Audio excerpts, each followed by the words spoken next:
ফুলকপি পর্ব ২ বলেছিলাম ১ বস্তা ফুলকপি আনা হয়েছিল, সেটাকে তো শেষ করতে হবে, তাই আজকেও ফুলকপি রান্না করে ফেলেছি। তবে আজকে ফুলকপিটা এমন করে রান্না করেছি যেটা দিয়ে আমাদের প্রায় সব ভাত খাওয়া হয়ে গেছিলো আর অন্য কোনো তরকারি লাগেনি।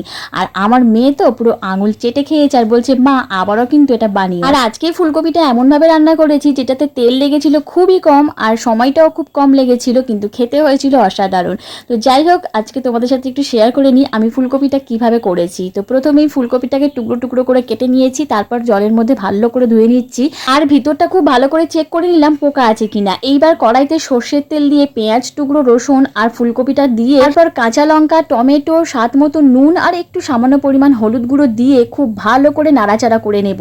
আর এই নাড়াচাড়াটা ঢাকা দিয়েই করতে হবে, তাহলে কিন্তু ফুলকপি, পেঁয়াজ সমস্ত কিছু খুব সুন্দর করে নরম হয়ে যাবে। এবারে সমস্ত কিছু ভাজা হয়ে গেলে, কালারটাও সুন্দর করে চেঞ্জ হয়ে এলে, তারপর মাঝখানটা একটু সরিয়ে দিয়ে ওখানে আমি কালো জিরে ফোড়ন দিয়ে দিয়েছি। আবারও সমস্তটা খুব ভালো করে নাড়াচাড়া করে নেব। এইবার নামিয়ে ঠান্ডা হলে হাত দিয়ে বা একটা চামচ দিয়ে মাখিয়ে নিলেই কিন্তু গরম ভাতের সাথে খেতে অসাধারণ লাগবে।